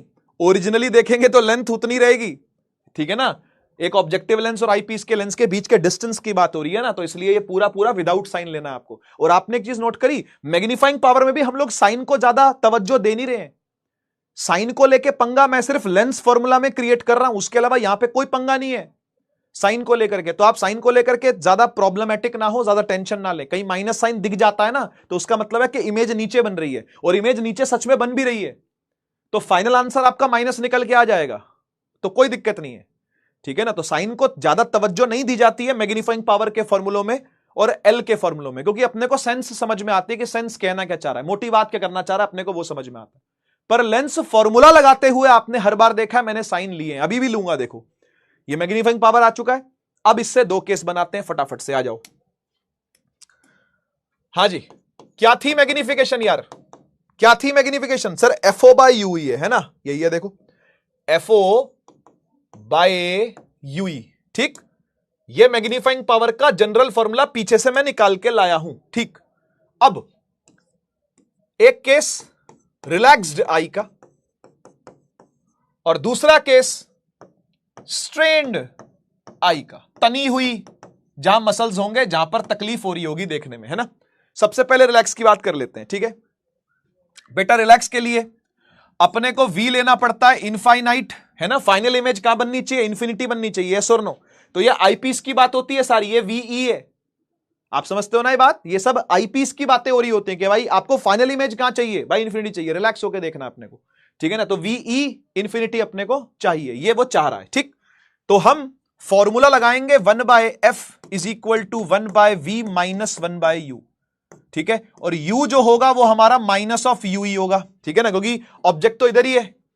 इस लेंस से देखें तो ऑब्जेक्ट तो यही है, यू ही आपका नेगेटिव लेना पड़ेगा अपने को, लेंस फॉर्मूले के लिए तो लगाना पड़ेगा इसको। ठीक, आइए पुट करें इसमें, तो 1/f की जगह f ही। अब सब ई की बात हो रही है, यहां पे होती आईपीस की बात है, इधर भी आईपीस की बात, उधर भी आईपीस की बात, तो ई लगाना पड़ेगा। 1/f ही, 1/ve और 1/ue, लेकिन माइनस के साथ। पुट कर दो जरा, पुट कर दो। वीई कितना है, बाई इंफिनिटी बता रहा है, 1/इंफिनिटी 0 होता है वैसे भी, माइनस माइनस प्लस हो गया, plus by plus is equal to 1/ue। यहां से यूई जो है वो एफ के बराबर आ गया, और आना भी चाहिए, आना भी चाहिए। आप खुद सोचो, आप खुद सोचो, आप चाहते हो कि ये जो फाइनल इमेज है ये इंफिनिटी पे बने, इधर दिखनी नहीं चाहिए, ये जहां मैंने बना रखे ना दिखनी नहीं चाहिए, ये इंफिनिटी में बने। तो इसके लिए क्या करोगे, इसके लिए आप इस ऑब्जेक्ट को ला करके, इस ऑब्जेक्ट को ला करके एफ ई पे बनाओगे, फोकस पे बनाओगे, इसके फोकस पे, और इसका फोकस कहां, इसका फोकस ये रहा एफ ई, है ना। आप चाहोगे इमेज आके कहां बने, एफ ई पर, ताकि रेज सारी की सारी पैरेलल जाएं और फिर इमेज भी कहां बने, पैरेलल ही बने। क्या बात समझ रहे हो, क्या फील आ रही है इस चीज की। तो प्रीवियस नॉलेज चाहिए, 10th क्लास की प्रीवियस, मैंने कहा था ना आपसे 10th क्लास की थोड़ी थोड़ी प्रीवियस नॉलेज चाहिए, और यहां पर 12th क्लास में भी मेहनत करी हुई होनी चाहिए लेंसेज पर, ठीक है ना। तो ये समझ में आता है, तुरंत पकड़ लेता है बच्चा के बात क्या है। कैसे वी इंफिनिटी होगा भाई, तो अगर यूई एफ ई के बराबर होगा, ठीक है ना, यानी ऑब्जेक्ट डिस्टेंस फोकल लेंथ के ही बराबर होगा, यानी जो इमेज आके बन रही है ना ए डैश बी डैश, वो फोकस पे ही बने, वो भी आई पीस के, तब जाके उसकी इमेज फर्दर जो बनेगी A double dash B double dash जो बनेगी वो इन्फिनिटी पे बनेगी। आप समझिएगा बात को, थोड़ा सा गहन सोच करोगे तो बात आपको समझ में आएगी। ठीक है जी, तो ये यूई एफ ई के बराबर आ गया। यहां से मैग्नीफाइंग पावर का फॉर्मूला थोड़ा सा मॉडिफाई हो चलेगा और क्या बन जाएगा जी, क्या बन जाएगा, वो क्या था, एफओ बाय यूई था, यूई की जगह एफ ई पुट कर दे, फो बाय फी आ जाएगा, फोफी, एमपी हो गया फोफी, मैग्नीफाइंग पावर हो गया फोफी, ऊपर एफओ नीचे एफई, एफओ बटा FE, FO by FE, FO by FE, FO by FE. Astronomical telescope का रिलैक्स्ड आई के लिए magnifying formula FO by FE, astronomical telescope का रिलैक्स्ड आई के लिए magnifying formula FO by FE.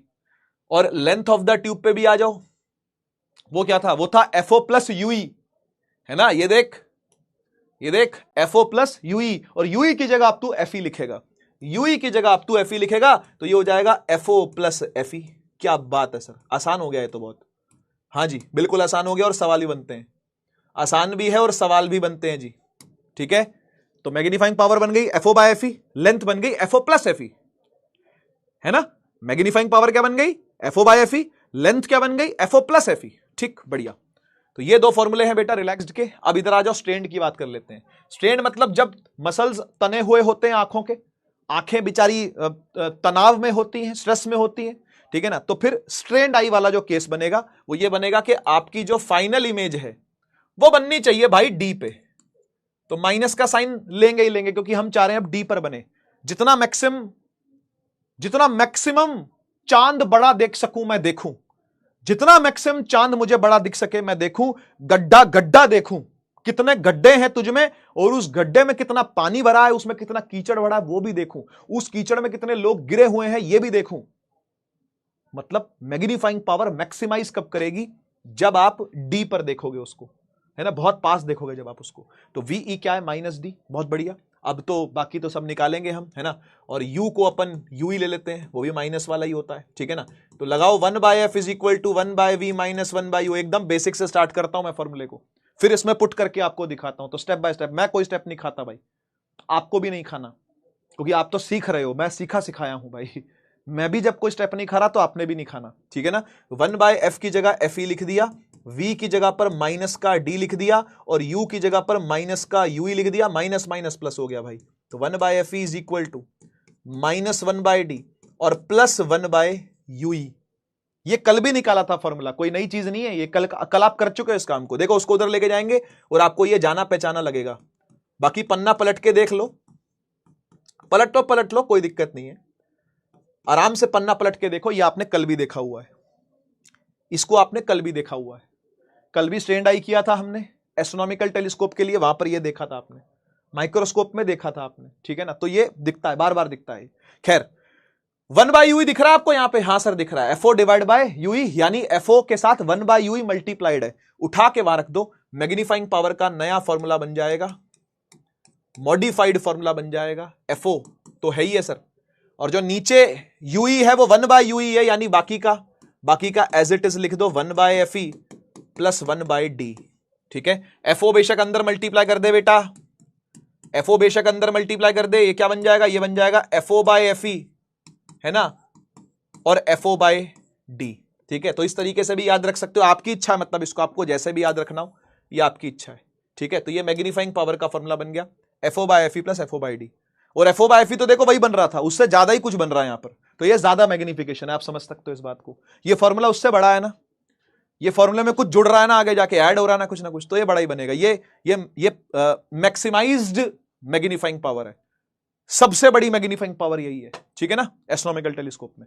अच्छा L की बात भी कर लेते हैं भाई, एल की बात कर लेते हैं। एल क्या होता है, मेरे ख्याल FO प्लस यूई था ना, तो यूई आपको यूई निकालना पड़ेगा यहां से, अब फिर वही काम हो गया, ठीक है। चलो FO प्लस यूई था यहां पे, है ना, ये देख यूई था, तो यूई निकाल ले, इधर से यूई निकाल लेते हैं, आ जाओ। कल भी निकाला था वैसे हमने इसको, लेकिन कोई बात नहीं। 1/u is equal to 1/fe plus 1/d, है ना, और यूई निकल के आया था, ऊपर कर दो मल्टीप्लाई, नीचे कर दो ऐड। ये यूई कल हमने निकाला था, उठा के यहां पुट कर दो, FO प्लस यूई की जगह पर इसको उठा के पुट कर दो, ये बन जाएगा DFE अपॉन में D प्लस FE ये आपकी लेंथ ऑफ द ट्यूब बन गई। कब? जब आप इसको ऐसे एडजस्टमेंट पे रखोगे।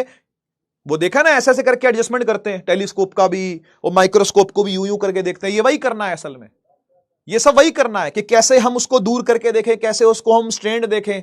ये वो उसी की सेटिंग है। ये तो उसकी सेटिंग आपको लेंथ की ऐसे करनी पड़ेगी, लेंथ ऑफ द ट्यूब आपको ऐसे सेट करनी पड़ेगी। तो ये खेल है, ठीक है ना। तो एल निकल के आ गया FO plus D FE upon में D प्लस FE। ठीक, तो इसमें यही दो केस बनते हैं बस मेरे हिसाब से, इसमें और कुछ नहीं है। एक बार मैं NCERT पे नजर मार लेता हूं, है ना। मेरे हिसाब से इसमें और तो कुछ नहीं है।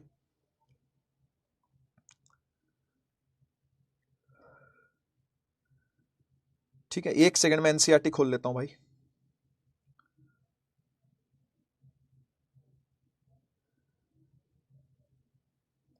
बिल्कुल भाई बिल्कुल, और कुछ नहीं है, और कुछ नहीं, यही था, यही था बस, ठीक है ना। तो ये था एस्ट्रोनॉमिकल टेलीस्कोप बेटा, होपफुली आपको समझ में आया होगा। और जिन बच्चों ने कल 3-3 बार कम से कम लिख के मेहनत करी है ना, उनको ये बिल्कुल बारीकियां, सारी बारीकियां उनको समझ में आएंगी कि क्या भाई छोटी छोटी सी चीजें क्या क्या है इसके अंदर, ठीक है ना। देखो डेरिवेशन कोई बहुत लंबी चौड़ी नहीं है, समझ लंबी चौड़ी है यहां पे। डेरिवेशन कोई लंबी, इससे लंबी लंबी डेरिवेशन तुम देख चुके हो भाई। वो प्रिज्म की डेरिवेशन याद करो जरा, मिनिमम डेरिवेशन वाली वो याद करो जरा, डेरिवेशन कैसी थी, है ना। लेंस फॉर्मूला की, मिरर फॉर्मूला की, इससे इससे भयंकर भयंकर भाई ताबड़तोड़ डेरिवेशन आप कर चुके हो। ये कुछ भी डेरिवेशन नहीं है उसके सामने। लेकिन ना डायग्राम की समझ रखना, टॉपिक की समझ रखना, और ऐसी समझ रखना कि आप किसी और को भी समझा पाओ। हां, इसी को सही समझ कहते हैं। सही समझ वही है जो आप किसी और को समझा पाओ।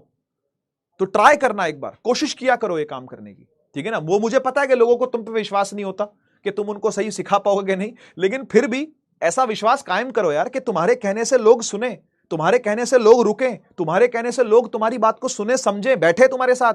ऐसी वाणी बोलिए, कबीर की लाइन नहीं बोल रहा मैं, वैसे बोल रहा हूं कि ऐसी वाणी बोलिए कि भाई लोग आपकी बात सुने। वाणी में दम होना चाहिए। फालतू बात करोगे तो लोग नहीं सुनते, लोग समझते हैं पका हुआ आदमी यार, बोर कर रहा है यार, अरे हट ना यार, मजा नहीं आता इसकी बात सुन के, चले जाएंगे। आपकी बात इन्फ्लुएंस ही नहीं करेगी, आपकी बात दिल और दिमाग को स्ट्राइक ही नहीं करेगी। पता है क्यों? दिमाग इसीलिए क्योंकि आपकी वाणी में वजन नहीं है। तो वाणी में वजन कब आएगा? जब सामने वाले को कॉन्फिडेंस आएगा और आप सटीक बात करोगे, काम की बात करोगे, फालतू बातें नहीं करोगे। हमारी आदत होती है बड़बड़ बड़बड़ करने की, फालतू बोलने की, बहुत बोलते हैं। लड़कियों की भी आदत है, लड़कों की भी आदत है फालतू बकवास करने की। तो फालतू बकवास अगर करोगे तो आपके साथ वो लोग नहीं रुकेंगे जो, अब मतलब समझ लो ना कैसे लोग रुकेंगे आपके साथ, वही जो बकवास में बकवास मिलाने वाले लोग हैं, ठीक है ना। जो बकर में बकर करने वाले लोग हैं वही आपके आसपास रहेंगे, ठीक है ना। और वो भी एक टाइम तक ही रहेंगे, उस मोमेंट के लिए रहेंगे जिस मोमेंट वो हंसी मजाक हो रहा होगा। उसके बाद जब उनको कोई काम आएगा तो वो अपना निकल जाएंगे। तो इसलिए समझिए, अपनी वाणी की ताकत को समझिए, ठीक है। आपकी जो वॉइस है वो ऐसी होनी चाहिए, ऐसी कैची होनी चाहिए कि भाई लोग आपकी बात को समझें, सुने और अपने दिल और दिमाग में उतार लें। आपकी रिस्पेक्ट बढ़ेगी सोसाइटी के अंदर, आपकी रिस्पेक्ट बढ़ेगी अपने लोगों के अंदर। तो आप जाकर के जब उनके पास बैठो, आपके जो दोस्त हो, आपके जो सहपाठी हो, जिनसे आप मिलते हो, बैठते हो, और आपके जो बराबर के हैं, उन्हें ट्राई करना ये टॉपिक समझाने की। देखो ये टॉपिक कॉम्प्लेक्स है, ठीक है ना। मैं अपने दोस्तों को पढ़ाता था, उसी से मुझे दोस्तों ने बोला यार तू पढ़ाता बहुत अच्छा है, तू टीचिंग क्यों नहीं करता। मैं कहा भाई 12वीं पास कर लूं पहले मैं, फिर टीचिंग कर लूंगा, ठीक है ना। तो तब तो मैंने ऐसी हंसी मजाक में टाल दिया। मैं कहा अबे तू सुन लेना चुपचाप यार, जो समझा रहा हूं तेरे समझ में नहीं आ रहा। फिर 2-3 गालियां उधर से आई, 2-3 गालियां इधर से गई, फिर मैंने कहा पढ़ ले, ठीक है। तो मैं दोस्तों को पढ़ा दिया करता था, क्योंकि मैं थोड़ा, ये मुझे नहीं पता कि ये उन्होंने ही मुझे बताया। वो ये कहते थे कि भाई तू जो बोलता है ना, तेरी बात जो है ना वो दिल और दिमाग में उतर जाती है सीधी जाकर के, तो तू ही पढ़ाया कर। तो मेरा दोस्त क्या करता था, अभी भी मेरे साथ जुड़ा हुआ है वो, 12th क्लास में, क्योंकि उसकी भी भाई ऐसी की तैसी हो गई थी, क्योंकि प्री बोर्ड आने वाले थे, है ना। तो मैं भी पढ़ ही रहा था उस टाइम पर, क्योंकि प्री बोर्ड तो मेरे भी थे, ठीक है ना। तो मैं पढ़ रहा होता था, तो स्कूल वाला आकर के पढ़ा के जा रहा है, कुछ भी फिजिक्स वाला लिख करके जा रहा है, वो पता नहीं कहाँ पहुंचा हुआ था। मेरे ख्याल वो न्यूक्लियाई करवा रहा था, मैं रे ऑप्टिक्स कर रहा था, क्योंकि सिलेबस थोड़ा सा स्लो ही चलता है। स्कूल वाले तो भागते हैं, स्कूल वाले तो सच में भागते हैं। तो वो कहीं न्यूक्लियाई करवा रहे थे वो, या सेमीकंडक्टर करवा रहे थे, मुझे ध्यान नहीं है। मैं अपना पढ़ रहा होता था नीचे बैठ करके, जो मैं कोचिंग में पढ़ता था वही। तो मैं कोचिंग बैठ के नीचे पढ़ रहा था, तो मुझे चीजें आ भी रही हैं समझ में, ठीक है ना। तो फिर कोई सवाल दिया, मान लो रे ऑप्टिक्स की प्रैक्टिस करवा रहा है, कोई सवाल दिया, तो मैंने तुरंत सवाल भी कर दिया, ठीक है ना। सर को लगा वाह यार बहुत बढ़िया आता है इसको तो, पर सर ने मुझे इग्नोर कर दिया, कह भाई हाँ ठीक है चलो आता है कोई बात नहीं। लेकिन दोस्त ने नोट कर लिया, कह रहा तुझे कैसे आता है। मैंने कहा मैंने पढ़ा है। कह रहा तू पढ़ने लग गया। मैं कहा हाँ यार 12वीं आ गई, अब तो पढ़ना पड़ेगा, ठीक है ना। तो फिर मैंने उसको थोड़ा थोड़ा बताया, मैं कहा भाई मैं थोड़ी थोड़ी 11वीं पढ़ रहा हूँ, और मैंने आपको भी ये बात बताई है कि 12वीं में 11वीं दोनों पढ़ा था, मैं 11वीं 12वीं दोनों एक ही क्लास में पढ़ा हूँ। तो फिर मैंने उसको समझाया थोड़ा सा, मैंने कहा भाई देख ये टॉपिक जो है ना ये इंपॉर्टेंट टॉपिक है, एस्ट्रोनॉमिकल टेलीस्कोप की बात कर रहा हूँ, मुझे इसलिए ये टॉपिक अभी भी याद है, अभी भी याद आ गया मुझे कि मैंने उसको पढ़ाया था। तो उसको समझ में नहीं आ रही थी ये टेलीस्कोप क्या माइक्रोस्कोप भी उसको समझ में नहीं आ रहा था, उसको सिंपल रे ऑप्टिक तो समझ में आ जाता है, लेकिन ये कॉम्प्लेक्स टॉपिक्स लगते हैं थोड़े थोड़े। तो मैंने उसको समझाया, 5 मिनट बैठा मेरे पास, सुनता रहा। फिर उसके बाद पता क्या हुआ, उसके ना चेहरे पे एक अलग सी स्माइल थी, कह रहा ऐसे देखा और बोला मेरी तरफ, कह रहा भाई यार क्या पढ़ाता है यार तू, भाई यार तेरी बात सीधा दिल और दिमाग में उतर जाती है यार, कह रहा तेरे से ही पढ़ने आऊंगा मैं आपसे। मैं कहा भाई निकल जा, अब तू आउट हो जाए यहां से, तारीफ मुझे सुननी नहीं थी, तूने तारीफ कर दी, अब तू जा, ठीक है। मैं कहा मेरे को तारीफ नहीं चाहिए थी भाई, मेरे को पढ़ना था, ठीक है ना, और मैंने अपने पढ़ने के लिए, अपना रिवीजन करने के लिए तेरे को एक बार पढ़ा दिया। मैं कहा अब दोबारा मत आइयो यहाँ, ठीक है ना। लेकिन वो रोज आता था तभी मेरे पास। तो लास्ट के जो पीरियड होते थे 7वें 8वें पीरियड, जब सब थकेले हो जाते थे, सारी पूरी क्लास भी, और टीचर का ही मन नहीं होता था पढ़ाने का, क्योंकि ना हमारे पर आपके भी ऐसे होता है पर सब्जेक्ट 2-2 पीरियड लगते होंगे, है ना, फिजिक्स के 2 पीरियड इकट्ठे लगते हैं, केमिस्ट्री के 2 पीरियड इकट्ठे, हमारा भी 2-2 पीरियड इकट्ठे लगते थे। तो लास्ट में हमारी फिजिक्स वाले सर आ जाते थे, वो हमारे क्लास टीचर भी थे, तो वो लास्ट में आ जाते थे। शुरू में उनका एक पीरियड कभी कभी लगता था, और फिर एक बार कभी लास्ट में लगता था। तो 7वां 8वां पीरियड जो था ना, उसमें से एक पीरियड वो खाली छोड़ देते थे, कह रहे कोई नहीं मौज करो तुम। तो वो जो मौज वाला टाइम था, जिस टाइम बच्चे बातें बातें कर रहे होते थे, तो वो आकर के मेरे पास बैठता था और पढ़ाई करता था। तो उसके भी ठीक ठाक नंबर आ गए थे बोर्ड में, मेरे तो सही आए थे, मतलब मैं तो सही पढ़ ही रहा था, तो मतलब रेगुलर पढ़ रहा था मैं। तो 12वीं पूरी क्लास ऐसी थी जब मैंने पूरा रेगुलर पढ़ाई करी है।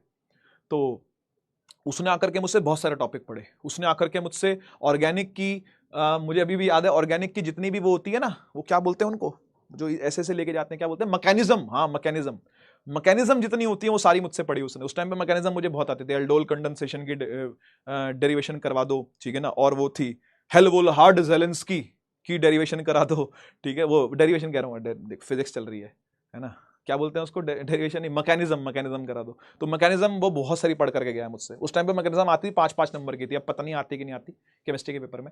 तो मैकेनिज्म तो 5-5 नंबरों की आती थी, बड़ी बड़ी ऑर्गेनिक की बड़ी बड़ी मैकेनिज्म 5-5 नंबरों की। तो वो ऐसे करके मुझसे पढ़ करके गया था बहुत सारी, ठीक है ना। कुछ उसमें 11th के टॉपिक्स भी यूज होते हैं, तो वो 11th के टॉपिक्स भी मैंने पढ़े थे, तो मैं उसको पढ़ा पाया। तो इस तरीके से उसको पढ़ा करके मुझे लगा यार हाँ यार मैं पढ़ा सकता हूँ। पर फिर मैंने बोला छोड़ना यार, पढ़ाना थोड़ी ना है, टीचिंग थोड़ी ना करनी है, टीचर थोड़ी ना बनना है, कुछ और करना है जिंदगी में। तो ठीक है भाई, जिस तरह सब लोग जा रहे थे हम भी चले गए, इंजीनियरिंग करने चले गए।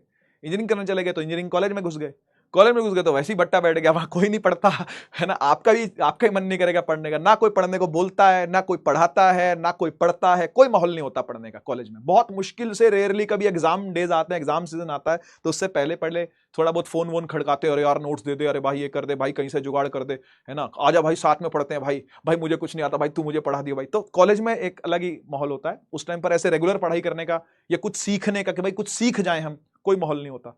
किताबों में क्या लिखा हुआ है वो सीख जाएं अगर हम, तो उसका कोई माहौल नहीं है वहां पर, ठीक है ना, कॉलेज में।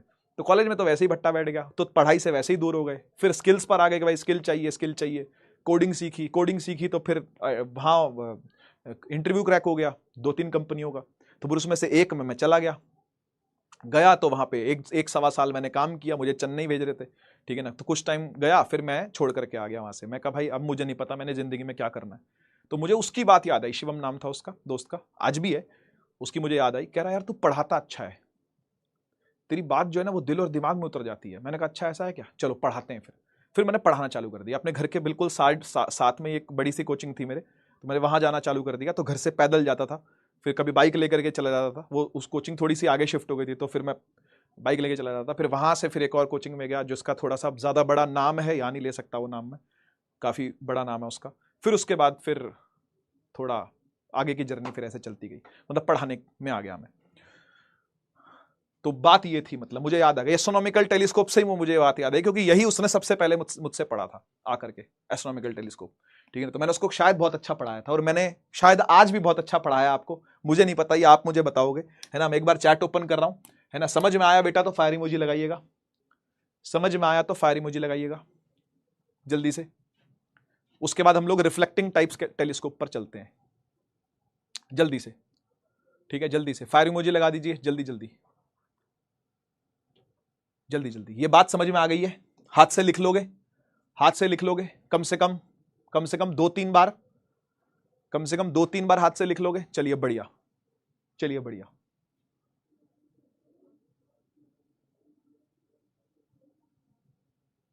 चलिए बढ़िया बढ़िया, बहुत सही, बहुत बढ़िया। आगे बढ़ते हैं। एक सवाल 2012 का AIPMT यानी कि नीट मेडिकल का, पढ़ लो एक बार। लिखा magnifying power of a telescope is 9। अच्छा, when it is adjusted for parallel raise. ये पैरेलल रेज कौन सी होती है? ये किनकी बात हो रही है? पैरेलल रेज की। टेलीस्कोप को एडजस्ट करा पैरेलल रेज के लिए, मतलब क्या हुआ इस बात का? फिर आगे कह रहा है distance between objective and eyepiece is 20 centimetre. तो फोकल लेंथ फाइंड करिए लेंसेज की। आपको FOB निकालना है और FEB निकालना है, दोनों चीजें निकालनी है आपको, FOB और FEB। ठीक है, देखो मेरे को ऐसा लगता है कि FOFE निकालने में कोई दिक्कत आएगी नहीं। पता क्यों? क्योंकि सबसे पहले पैरेलल रेज की जो बात कर रहा है कि उसके लिए एडजस्ट करना है आपको अगर इस टेलीस्कोप को, तो सीधी बात है कि भाई रिलैक्स्ड आई की बात ये कर रहा है, क्योंकि रिलैक्स्ड आई के लिए ही पैरेलल रेज जो है वो कहां बनती है? इन्फिनिटी पे जाकर के बनती है। पैरेलल रेज की वो बात होती है, रिलैक्स्ड आई की बात हो रही है। और रिलैक्स्ड आई के अंदर distance between objective and eyepiece, objective and eyepiece, ये लेंथ ऑफ द ट्यूब नहीं होता क्या? आप मुझे एक बात बताओ, जो डिस्टेंस होता है, ये लिखा हुआ देखो, ये लिखा हुआ distance between objective eyepiece 20 centimetre, इसका मतलब length of the tube 20 centimetre है भाई साहब। Length of the tube 20 centimetre है, ठीक है। और लेंथ ऑफ द ट्यूब क्या होती है? ये होती है FO प्लस FE, है ना। इसके लिए पैरेलल रिलैक्स्ड के लिए देखो मैं दिखाता हूं फॉर्मूला, ये देख, ये देख, रिलैक्स्ड आई के लिए लेंथ क्या है? FO plus FE। हाँ, FO प्लस FE, और FO प्लस FE कितना है भाई? 20 है, 20 सेंटीमीटर, ऐसा बोल दिया इसने। FO और FE क्या 20 सेंटीमीटर? तो देख 20 आ रहा है क्या? 18 2 20, 11 9 20, 10 10 20, अरे सारे 20 है, तो ये तो सारे 20 है। कौन सा मार्क करूं, कौन सा मार्क करूं? तो यहां से मार्क नहीं हो पा रहा। अब मार्क करते हैं हम लोग मैग्नीफाइंग पावर के फॉर्मूले से, है ना। इधर से मार्क नहीं हो पा रहा ना, समझो समझो, सारे 20 ही तो है। वो ही बड़ा चालू है ऑप्शन बनाने वाला, वो नीट वाला भाई, वो ऐसा वैसा नहीं है, वो नीट वाला है ना। तो इसलिए दोनों का सम 20 सब में बन रहा है, तो ये यहां से गड़बड़ हो जाएगी, यहां से नहीं निकलेगा। तो एक काम करते हैं, हम मैग्नीफाइंग पावर से बात करते हैं। मैग्नीफाइंग पावर यहां पर 9 बता रखी है। मैग्नीफाइंग पावर क्या होती है? FO बाय FE, ये देख फोफी, FO बाय FE, और FO बाय FE 9 है। FO बाय FE जो है वो 9 है। किसको डिवाइड करके 9 आ रहा है भाई? 2 निम्न में 18, ये आंसर है आपका, है ना। 11 डिवाइड बाय 9 9 तो नहीं आता, 10 डिवाइड बाय 10 9 तो नहीं आता, 15 डिवाइड बाय 5 9 तो नहीं आता, 9 तो आएगा 18 और 2 को डिवाइड करेंगे, यानी एक आपका 18 है ना, और एक आपका 2 है, ठीक है ना। लेंथ ऑफ द लेंसेज इस तरीके से आपके निकल के आ जाएंगे, कोई दिक्कत तो नहीं, कोई दिक्कत तो नहीं। FO बाय FE इस तरीके से निकल के आ जाएगा, ठीक है ना। अच्छा सवाल था ना ये, है ना, लेकिन इजी था, पर क्रैक हो पाए तब इजी था ना, क्रैक ही ना हो पाए तो फिर कैसे इजी, है ना। AIPMT 2014 यानी नीट का exam 2014। If the focal length of objective lens को इंक्रीज कर दिया, FO बढ़ा दिया भाई साहब आपने, तो मैग्नीफाइंग पावर की किसकी बात कर रहा है? कह रहा माइक्रोस्कोप इंक्रीज करेगी, बट दैट ऑफ टेलीस्कोप ऐसा ही होता है क्या? टेलीस्कोप की डिक्रीज करती है क्या? एक बार टेलीस्कोप को देख लेते हैं जरा भाई। मैग्नीफाइंग पावर टेलीस्कोप की होती है FO बाय FE, है ना, FO बाय FE होती है ना। तो कह रहा है FO बढ़ा दिया, सुनियो, FO बढ़ा दिया तो मैग्नीफाइंग पावर बढ़नी चाहिए, बोल रहा है डिक्रीज नहीं, ए नहीं हो सकता, ए नहीं हो सकता। इधर आ जाओ, microscope telescope both will increase, क्या दोनों की बढ़ती है? क्या दोनों की बढ़ती है? इसको रखते हैं अभी, इसको रखते हैं कंसिडरेशन में। Microscope telescope both will decrease, भाई डिक्रीज नहीं होती है, डिक्रीज नहीं होती है जी, सी भी नहीं हो सकता ऑप्शन, क्योंकि देखो ना FO बढ़ेगा, न्यूमरेटर है, FO बाय FE न्यूमरेटर है तो बढ़ेगी मैग्नीफाइंग, सही बात है। माइक्रोस्कोप की डिक्रीज करेगी लेकिन टेलीस्कोप की इंक्रीज करेगी। ये कह रहा है टेलीस्कोप की इंक्रीज, यहां भी कह रहा है बोथ इंक्रीज। अब क्या करें? अब अपने को टेलीस्कोप का फॉर्मूला देखना ही पड़ेगा। आप याद करो, टेलीस्कोप के अंदर हमने नॉर्मल एडजस्टमेंट वाला केस किया था, माइक्रोस्कोप में, सॉरी टेलीस्कोप में नहीं। टेलीस्कोप का तो हम समझ गए कि डिक्रीज तो नहीं कर सकते, इंक्रीज ही करेगी, ठीक है ना। तो यहां भी इंक्रीज है, यहां भी इंक्रीज है। अब बात माइक्रोस्कोप की आती है। माइक्रोस्कोप की जो मैग्नीफाइंग पावर होती है वो याद करो, ऐसे लिखी थी मैंने, नॉर्मल एडजस्टमेंट के लिए मैंने ऐसे लिखी थी FOFE, वहीं पर ही FOFE पहली बार आया था। तो एक बात बताओ, एक बात बताओ, अगर आप FO को बढ़ाओगे तो क्या मैग्नीफाइंग पावर घटेगी नहीं क्या? घटेगी ना। तो यानी माइक्रोस्कोप की डिक्रीज करेगी बेटा, माइक्रोस्कोप की डिक्रीज करेगी, इंक्रीज करने का सवाल ही नहीं है, इंक्रीज करने का सवाल ही नहीं है, डिक्रीज ही करेगी ये, ठीक है ना। ये माइक्रोस्कोप के लिए मैंने आपको बताया भी था, ये टेलीस्कोप के लिए अभी अभी हमने निकाला है, ठीक बात है। आगे बढ़ते हैं। NEET 2021 latest question, lens of large focal length and large aperture is best suited as an objective lens of a astronomical telescope. क्या ये बात सही है? क्या अपने को एक बड़ा अपर्चर वाला लेंस चाहिए होता है कि नहीं चाहिए होता? चाहिए होता है भाई। एक बड़ी फोकल लेंथ वाला लेंस चाहिए होता है भाई, बिल्कुल चाहिए होता है। तो कह रहा क्यों चाहिए होता है, लेकिन क्या जरूरत है, क्या करेगा बड़े लेंस का? तो मैंने आपको बताया बड़े लेंस का क्या फायदा है। Large aperture contribute to the quality and visibility of the images. क्या ये बात सही है कि नहीं? हाँ भाई, ज्यादा रेज आएंगी तो ज्यादा सुंदर इमेज बनाएगी, ट्रू है ये, ट्रू है ये। एक लार्ज एरिया ऑब्जेक्टिव लेंस का अगर होगा तो फिर वो इंश्योर करेगा बेटर लाइट गैदरिंग, ज्यादा लाइट गैदर होगी, इकट्ठी होगी आकर के। क्या ये बात सही है कि नहीं? हाँ जी बिल्कुल सही है, गैदरिंग भी ज्यादा होगी, विजिबिलिटी क्वालिटी बढ़िया होती है। कह रहा large aperture provides better resolution. Resolution का मतलब होता है दो चीजें आपको ढंग से दिखाई दें। भाई दो चीजों के बीच में अगर गैप है तो वो गैप आपको प्रॉपर दिखे, ऐसा ना हो कि वो मिक्स हो जाए दोनों आपस में। कई बहुत दूर चीज होती है ना तो मिक्स मिक्स सा दिखता है अपने को, तो वो नहीं होना चाहिए, रेजोल्यूशन ठीक होना चाहिए। ये बात भी सही है भाई, ज्यादा रेज आएंगी तो रेजोल्यूशन भी प्रॉपर हो पाएगा, इसलिए इसका आंसर है D, all of the above. ठीक है जी, सारे ट्रू हैं भाई। तो नीट का एक इजी सा सवाल आया था, लेकिन बस पता होना चाहिए बच्चे को इसके बारे में। ठीक है, लास्ट टॉपिक पर आते हैं बेटा, इसके बाद आपका ये रे ऑप्टिक्स खत्म। ठीक है, और ये लेक्चर भी खत्म। नेक्स्ट लेक्चर के अंदर हम लोग जब आएंगे तो लेकर के आएंगे आपके लिए प्रैक्टिस सेशन। ठीक है ना, प्रैक्टिस के सवाल होंगे, पीवाईक्यूज होंगे, जैसे बाकी सबके लेकर के आए हूं वैसे ही लेकर के आऊंगा। ठीक है, चलिए लास्ट टॉपिक पढ़ लेते हैं भाई। इसकी सिर्फ फोटो है, फोटो मतलब सिर्फ डायग्राम सीखना है आपने इसका। रिफ्लेक्टिंग टाइप टेलीस्कोप्स, ठीक है, ओनली डायग्राम्स, केवल डायग्राम्स इंपॉर्टेंट है, केवल डायग्राम्स आपके लिए जरूरी है। ठीक है, आपके लिए डेरिवेशन कुछ नहीं है, मैथमेटिक्स कुछ नहीं है, न्यूमेरिकल कुछ नहीं है, फॉर्मूला कुछ नहीं है, तो स्ट्रेस फ्री रहे, सिर्फ आपको फोटो देखनी है। ठीक है, और फोटो की प्रैक्टिस करनी है। देखो बेटा, रिफ्लेक्टिंग टाइप टेलीस्कोप दो प्रकार के होते हैं, दो टाइप के। पहला न्यूटोनियन, हां जी नाम आ गया न्यूटन का फिर से ठीक है, न्यूटोनियन टेलीस्कोप, न्यूटन साहब का रिफ्लेक्टिंग टाइप टेलीस्कोप। इसमें न्यूटन के लॉज यूज हो रहे होते हैं, इसलिए इसका नाम न्यूटोनियन टाइप है। ठीक है ना, न्यूटोनियन रिफ्लेक्टिंग टाइप टेलीस्कोप। और दूसरा होता है, दोनों यही बना देता हूं एक ही पेज पे, छोटे छोटे बना देता हूं एक ही पेज पे, वैसे कोई लंबे चौड़े करने की जरूरत नहीं है। दूसरा होता है कैसेग्रेन, कैसेग्रेन टाइप टेलीस्कोप। तो कैसेग्रेन भी एक भाई साहब का नाम है, जैसे न्यूटन एक भाई साहब का नाम है, ऐसे कैसेग्रेन भी भाई साहब का नाम है, भाई साहब के नाम पे ही पड़ा हुआ है टेलीस्कोप का नाम। ठीक है ना, आइए पहले न्यूटोनियन देखते हैं। ठीक है, देखो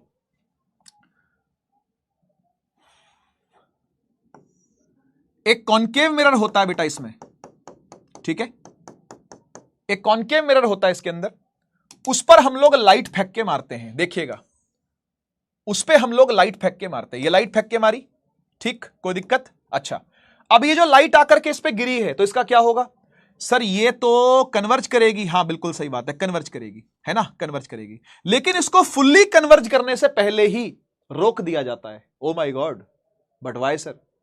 अभी देखते हैं क्यों, अभी देखते हैं ऐसा क्यों करते हैं। ठीक है ना, क्या करते हैं कि भाई लाइट डाली, और लाइट डाल के क्या किया, क्योंकि ये फोकस पे आ रही थी, फोकस पे आ रही थी, तो उससे पहले हमने एक मिरर सेट कर दिया यहां पर 45 डिग्री पे, 45 डिग्री पे एक मिरर सेट कर दिया जाता है। 45 डिग्री लगभग होगा ना, है ना, लगभग 45 होगा ये, या थोड़ा सा और मोड़ दूं?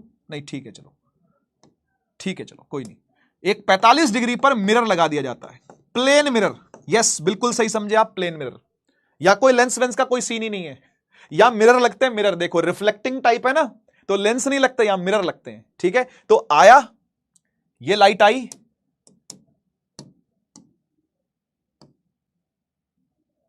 ठीक है जी, लाइट आई, टकराई, टकरवा दूं, टकरवा दूं, ये टकरा गई, ये देखो लाइट आई टकरा गई, और टकरा के ऐसे चली गई। कोई दिक्कत है ना भाई? जिस एंगल पे आएगी उस एंगल से, आपको पता है ये नॉर्मल ऐसे बनेगा, ऐसे आगे ऐसे निकल जाए, कोई दिक्कत नहीं। ठीक है ना, और इसके साथ भी ऐसा ही होगा। ये देखो, इसके साथ भी ऐसे ही होगा, आई, टकराई और टकरा के ऐसे चली गई, ऐसे ऐसे चली गई, ठीक। एक आई ऐसे निकल गई, दूसरी आई ऐसे निकल, दूसरी ऐसे निकल गई, ठीक है ना। कलर अलग कर देता हूं ताकि आपको अलग अलग दिखें दोनों, ताकि आपको दिखें कि दोनों अलग अलग हैं। बोलो मेरा स्टाइल चेक कर, करनी है बातें फिर डायरेक्ट कर, ठीक है। ऊपर वाली रे ऐसे आके मिरर पे टकराई, ऐसे चली गई, नीचे वाली रे ऐसे टकराई, ऐसे टकराई और ऐसे चली गई। फिर उसका भी नॉर्मल ऐसे बनेगा ना भाई, इस तरीके से नॉर्मल बनेगा ऐसा। तो जितने एंगल पे गए उतने एंगल से इसका भी एंगल ऐसे ही बनेगा, ये, ठीक है ना। तो देख लीजिएगा आप, ठीक है, इसमें कोई बड़ी बात नहीं है, ये आप जानते हो, ठीक है ना। अब फाइनली क्या हुआ, फाइनली ये कि यहां पर आप एक कॉन्वेक्स लेंस लगाते हो, कॉन्वेक्स लेंस, ठीक है ना। वो क्या कर देता है, बस वो इस फैली हुई लाइट को सीधी कर देता है। फैली हुई लाइट यहां से क्या जाती है, सीधी होके जाती है, बस।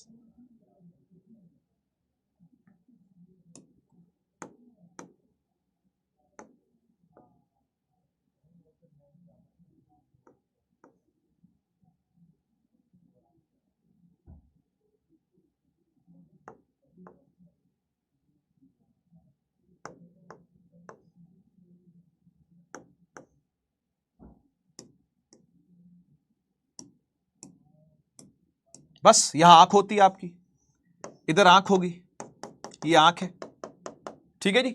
बस दिख गया आपको जो देखना था, है ना। देखो पैरालाइट आई दूर से, कहीं चंद्रमा से आई, कहीं सूर्य से आई, कहीं नक्षत्रों से आई, है ना, कहीं ग्रहों उपग्रहों से आई, मतलब स्टार से आई, सन से आई, मून से आई, डिफरेंट सेलेस्टियल ऑब्जेक्ट से लाइट आई, पैरेलल आती है, ठीक है।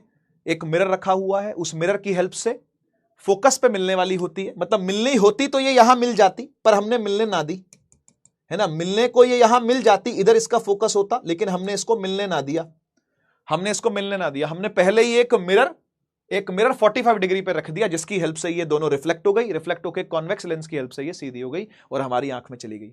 बस ये करना है आपको, ठीक है ना। तो ये है न्यूटोनियन रिफ्लेक्टिंग टाइप टेलीस्कोप, ठीक है।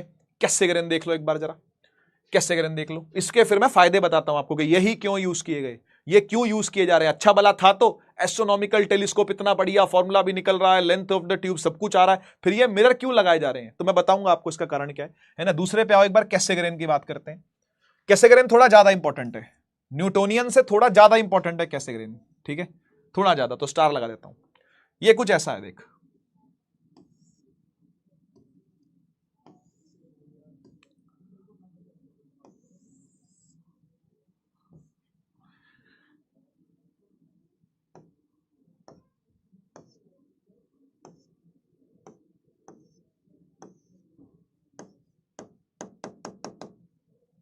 यहां आंख है पीछे, ठीक है। ये मिरर है आपका, और ये स्फेरिकल मिरर नहीं होता बेटा, ये पैराबोलिक मिरर होता है, पैराबोलिक कॉनकेव मिरर, ठीक है ना। जैसे ये कॉनकेव था ना, ऐसे ये भी कॉनकेव ही है, पैराबोलिक होता है बस नेचर में ये, ठीक है ना। तभी थोड़ा ज्यादा मोड़ा है मैंने, है ना, तभी थोड़ा पैराबोला जैसा लग रहा होगा आपको, ज्यादा मोड़ा है मैंने, ठीक। अच्छा, इसके अलावा यहां पर एक कॉन्वेक्स मिरर और होता है, बस हो गया, इतना ही था, ठीक है जी। देखो, रे आई, टकराई, रे आई, टकराई, टकरा के इससे रिफ्लेक्ट होके आंख में गई, इससे रिफ्लेक्ट होके आंख में गई,